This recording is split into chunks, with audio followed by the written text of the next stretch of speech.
Dan? It's Tuesday. What does Tuesday mean, Dan? The day after Monday. And what's the day after Monday, Dan? It's Tuesday, I just said. This is like an Abbott and Costello routine. Who's on first? What's Tuesday? What's after Monday? I don't know. Wednesday. Monday, Thursday, Wednesday, Friday. Oh, How are you? It's good to see you. Hey, Don's here. Don came to work today. And we're gonna talk to my brother Dave. He's in the studio listening, and he's going to be joining us at 3:30. The great Dave LaGreca. Got his hot sauce here. He's going to be talking about his tour that he's going to be starting He's all over in the February, so we'll get into all that. Busier than Tommy DeVito. That's right. Very busy. Yeah. And also, we'll do signings for much cheaper than the $20,000. Allegedly. But Tuesday is McAfee Day. It's Aaron Rodgers McAfee Day. Aaron Rodgers McAfee Day. Yay, yay, yay. Aaron Rodgers spoke. We now have clarity. You know what clarity is? You mean the worst kept secret in the world? That's right. Which is?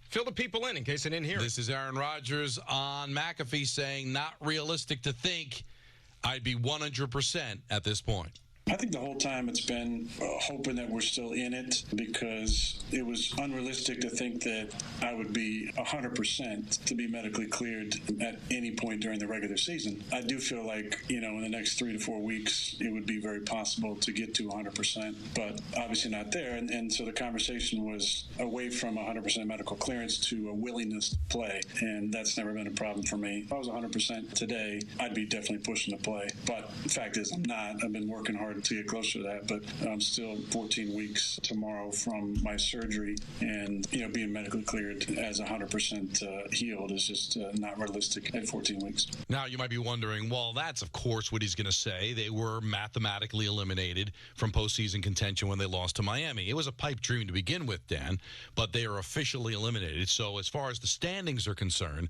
those 3 games do not have any meaning. But he said he might not have played even if the Jets had won on Sunday. We're in the hypothetical world. If we win Sunday, then I need to go through a week of 11-on-11 practice, taking team reps, seeing how I respond to that, seeing how much I can move in the pocket, seeing can I get out of the pocket. So there still would have been a conversation. It would have just been, it wouldn't have been, hey, we won, you're activated, you're for sure playing. Now, obviously, being a competitor, I would have pushed it as hard as I could this week. But it still would have been a conversation. I would have had to, check all the boxes, practice well, respond well the next day after some of these 11-on-11 sessions, and then the conversation between Woody and Joe and Robert and Dave and the medical staff and Neil Elatrash and myself to determine whether or not they were going to ultimately clear me. Now, we're in the midst of the Aaron Rodgers report on 98.7 ESPN, driven by Ramsey Mazda. You said it was the worst kept secret, but we tried to ask Robert Saleh, and he wouldn't commit to anything until he said, I find out that he's cleared to play. But it just seemed kind of odd to me that Robert was just so evasive when we asked him the questions. Is it possible, Dan, that Rodgers didn't say anything because he knows he's got an exclusive with McAfee? He's getting paid $1 million a season to be on it.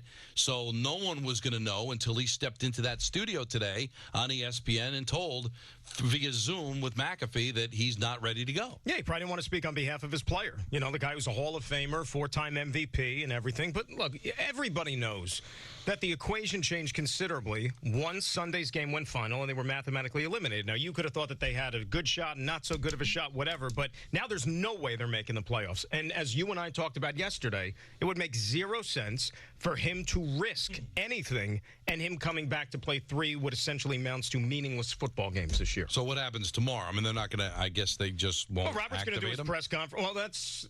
Well, but what's the difference? Right? I mean, if they activate him, that's great. So he gets to be somebody that they can say is out, or he stands on the sidelines as the emergency quarterback or something. I don't know. But the one thing I want to say is that there was a lot of assumptions being made that he was going to demand a play because he wants to show everybody that his science was better than everybody else's, that he wanted to prove to everybody that he can come back from an Achilles when everybody else has to sit for a year, that he was going to be able to come back in 3 months.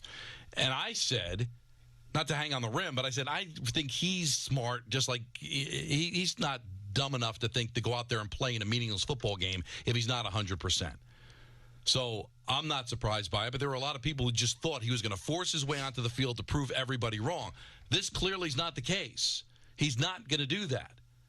because he realizes he's not 100%, and it'd be ridiculous for him to go up against the Commanders, even more ridiculous to go up against the Cleveland Browns in Cleveland, one of the best defenses of football, or play against the Bill Belichick defense. The Patriots are a bad team, but not a bad defense. Why would you do that? It's silly. So there were a lot of people that just assumed that he was enough of a nozzle to do that. He proved that that's not the case. But he could take a victory lap now, whether it's in the offseason, and say, see, I made it back to practice. I was practicing. And look, give him credit, for everything that he did up until this point, 3 months removed from surgery, and he's out on the practice field, and it even became a discussion whether or not he was going to play some football games to close out the season here. But it didn't happen, and I'm sorry, I think that the performance of the football team changed things considerably because, look, let's say, Don, the Jets are, they have 3 more wins. So what would it be, 8-6 after 14 games. Playoffs a possibility. If this season is going to go 3 more weeks of the regular season, then maybe an extra week for the playoffs, you're talking about another month.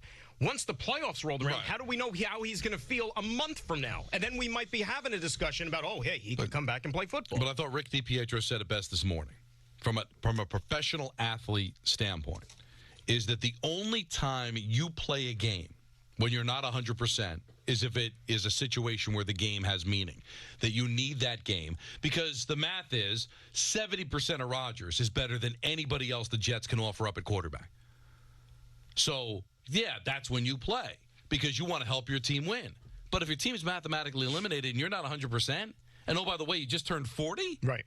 Doesn't make a lot of sense. So, good on him. It's the right decision. Now, how involved were the Jets in the decision? If you're a Jet fan, Dan, you would probably hope that Joe Douglas or Robert Saleh said, no, you're not playing. Well, because it would show that the Jets have power. I don't know if the Jets have any power. I just think it's Aaron Rodgers realized that this is the right thing to do. I don't think the Jets told him.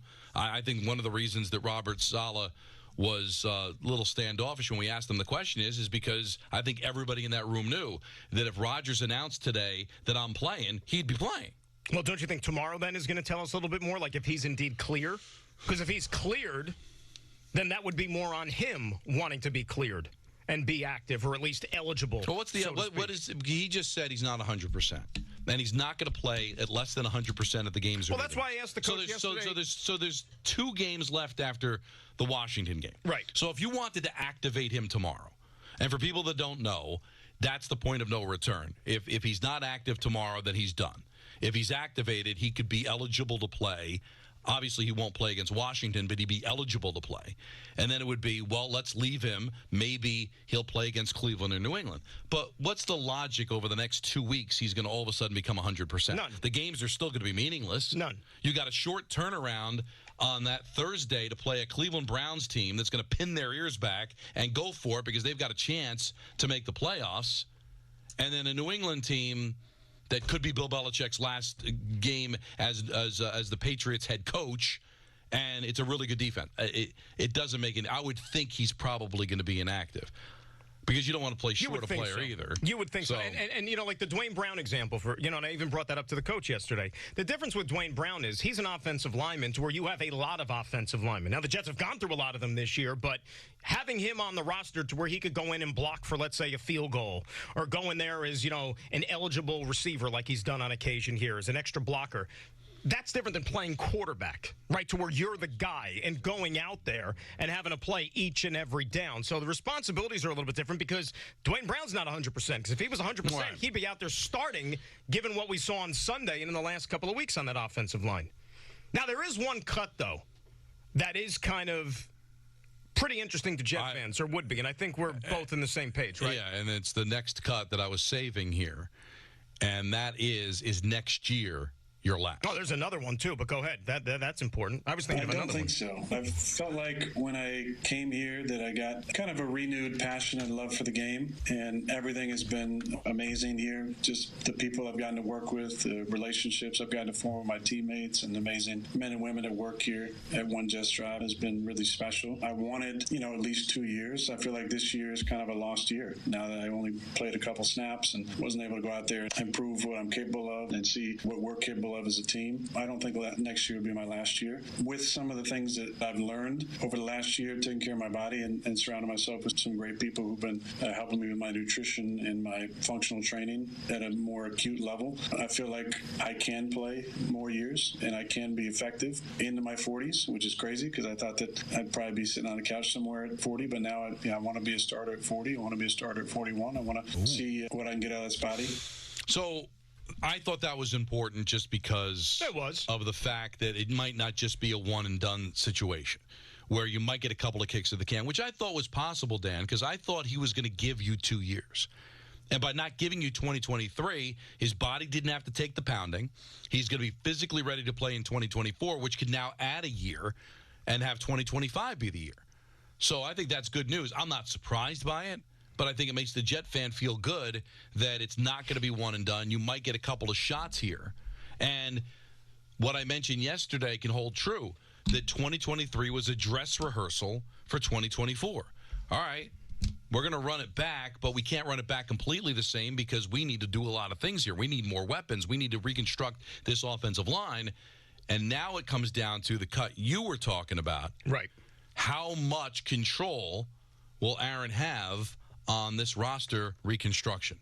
Well, I think it'd be pretty similar to various parts of my career where I'm a pretty decent recruiter. So if they have a certain person they want, making sure I'm in the loop to have the right conversations with that free agent. I enjoy those conversations. I think we'll try and get high character people in here that are about the right stuff, about what we're trying to be known for. And, Joe and I got a great relationship. So, the lines of communication are always wide open. I was actually just talking to him before I came down here. We talk weekly, but don't get a chance to sit down all the time. But we're always in communication, and it gets a good line of communication between Robert and Joe and myself. And, I'm always trying to help out with, the chemistry and character stuff. And we need guys in here who are about the right stuff, and I think Joe's done a good job. I mean, the guys he's drafted the last couple of years have been pretty outstanding. Look at some of the big playmakers in their second and third years here. Look at the defensive side of the ball with Sauce and obviously Garrett on the offensive side of the ball, and Jermaine Johnson's had such an incredible year for us on defense. We got to keep drafting well and bringing guys who are about the right stuff. We'll see what happens with any trades or any of that stuff. But, I'm always kind of in the loop. Now, of course he was going to be involved, just as much as he was involved this year. Yeah, but he's also kind of trying to, pull the curtain out from under, right? And being the guys who are about the right stuff. Well, can they play football? They might be part of the right stuff in the locker room, but can they play football? Because let's be honest, the guys that they brought in this year that had ties to him in the past, and/or Nathaniel Hackett, which guys have actually done something this year? It's funny you said that because listen to this from Rodgers today. Offensively, we got to reload on a couple spots, but I think we got some great pieces in place. We have two outstanding game-breaker players to build around, and Garrett Wilson and Breece Hall, who've had nice seasons. And I think the future is very bright in New Jersey for our guys, and we'll finish out this season the right way and be a long off season for sure. But I like the men that we have on the squad. I like the characters that we have, and we just got to add a couple pieces to it, and the goals will still be the goals. Am I reading too much into the fact that Lazard wasn't one of the guys mentioned who's got 3 years left on his contract? Well, he only mentioned two guys on offense. Well, those are the two guys that you're going to mention, right? I mean Tyler Conklin's a good player. I mean, he's had a solid year given all things considered. But that's a guy that, listen, he wasn't going to name everybody. No. He named the two best players, but he didn't mention his guy Lazard, who's got 3 years left on his contract. So what that tells me is that he wants to win. This isn't going to be, let me bring in all my buddies and let's have some fun in the last couple of years of my deal. He wants to win. Now, I think he looked at Lazard as, I think that's a guy that can help us win, and maybe he's still turned off by him. Maybe he just forgot to mention his name. But the fact is, I don't think he's married to anybody because of what happened in Green Bay or that they're the guys they can go out to dinner with after the game. He's going to want to have a say in who's going to make him look better and, in turn, make the Jets look better offensively and have a chance to compete for a championship. Well, Don, why was Billy Turner playing right tackle the other day? Because of Aaron Rodgers. Okay. Randall Cobb's still on this team, and I like Randall Cobb, but that's another guy.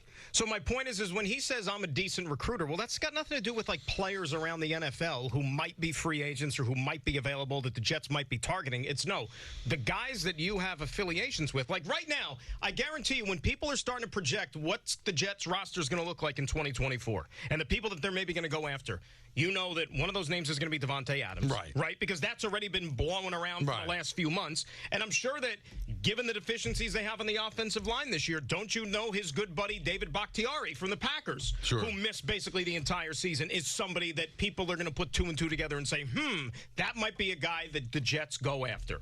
Why? Because Aaron wants him. But both is that could the be right true. decisions? But That's the problem. This is when you get players trying to be general managers. Didn't work for LeBron James. Didn't work for Michael Jordan. Is it going to work for Aaron Rodgers? But Aaron Rodgers wants this to work. And he saw, the same way Joe Douglas saw, the same way we all saw, how flawed this team was. And how it wasn't all just bad quarterback play. That was a major reason why. But bad offensive line play. The weapons were overrated.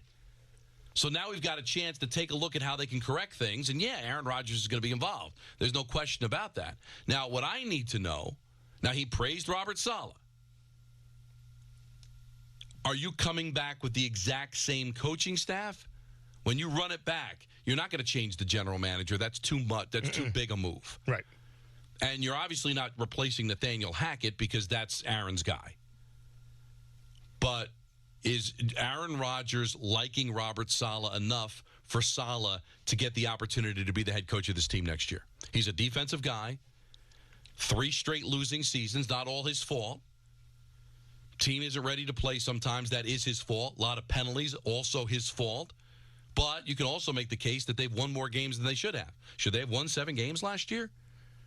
When you look at what their final record is going to be this year, it could have been a lot worse. Where do you stand on Robert Saleh on all of this? Is that a piece that you feel comfortable is going to come back? I think Robert Saleh, I don't think anything's happening to him, if that's what you mean. I think he'll be the coach here next year. Okay, look, well, that's the answer then. Yeah, look, if you're asking me what's going to happen to the Jets as far as the power structure and what type of moves they might make going into next year, they're going to make a move for the sake of making a move to make somebody be held accountable for what failed them this year. You might be looking at like a position coach, but the coordinators are safe. The head coach is safe. The general manager is safe. Nothing is happening as far as you get higher up the food chain. Nothing. Because, again, this guy's comfortable with everybody, right? Now, the only thing that might change is, Jeff Ulbrich, who's done a great job, and, talk is he's going to get some head coaching interviews during the offseason. I hope for him that he gets a head coach to advance up the career ladder there. But as far as anything significant on those fronts, no. Nobody's going to be like an ex-Jet coach. Well, that's the Aaron Rodgers report, driven by Ramsey Mazda. It's the experience of driving a new Mazda and buying a new Mazda for Ramsey Mazda. Choose wisely. Choose Ramsey Mazda. Let's hear from you. 1-800-919-3776. And let's start it off with Danny on Long Island. You're on ESPN New York. How are you, Danny?